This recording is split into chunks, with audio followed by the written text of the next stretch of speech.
Je m'appelle Guillaume Vianès, je suis chef de projet infrastructure pour le groupe La Poste. En tant que PO, Product Owner de l'équipe PaaS Database, je contribue avec l'équipe à faire vivre les features de développement de la partie PaaS, donc des services de niveau plateforme, CaaS, des services de niveau conteneur sur OpenShift, et Database dans le cadre du développement du cloud on-premise du groupe La Poste.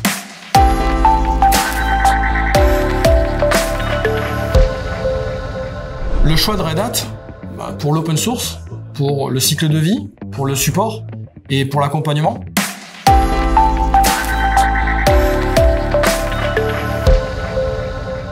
Le déploiement de Cloud by IT as a Service, en fait, il dure depuis 2016, débuté en 2016, avec les premiers clients 2017.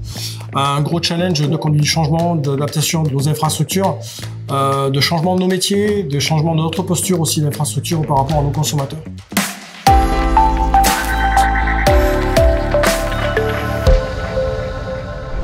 Alors l'adhésion de la DSI, tout simplement par rapport à la sortie du périmètre d'activités qui étaient chronophages, forcément sans valeur ajoutée, et qui ont été remplacées par des activités à forte valeur ajoutée. Et l'adhésion pour les métiers, en fait, c'est la suppression des activités d'infrastructure du chemin critique de leur projet, la réduction de leur time to market.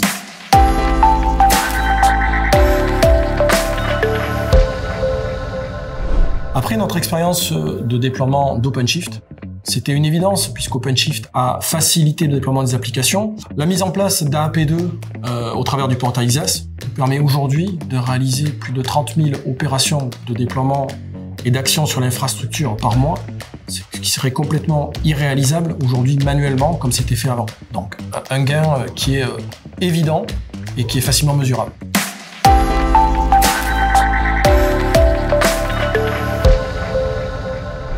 Je suis Hervé Lemoine, je suis Product Manager du portail du cloud privé pour le groupe La Poste.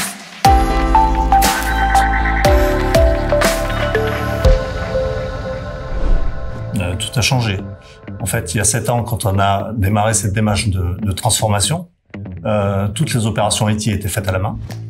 Et aujourd'hui, tout le monde s'est mis à l'automatisation et on dispose d'un outil qui est un portail qui permet de réaliser un grand nombre d'opérations IT à travers des API et des IHM.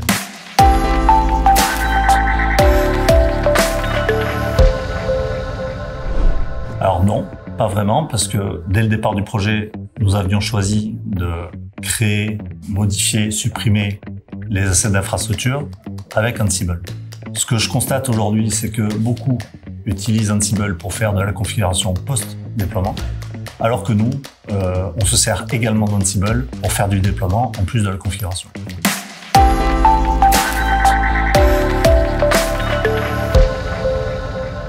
Je constate une meilleure intégration d'Ansible Automation Platform depuis la version 2.3. Auparavant, nous utilisions Ansible Tower 3.8, toujours dans OpenShift, mais je trouve que avec la version 2.3, on utilise mieux la notion de containerisation et les mécanismes de scalabilité horizontale qu'amène OpenShift.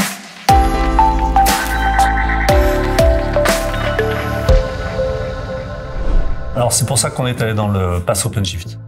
On voulait bénéficier des mécanismes de scalabilité horizontale amenés par OpenShift. Les opérateurs qui permettent de déployer AAP permettent aussi une mise à jour beaucoup plus fluide et à chaud finalement des images d'AAP. Donc ça pour nous c'est très appréciable puisque on peut faire des mises à jour sans arrêter le service du portail.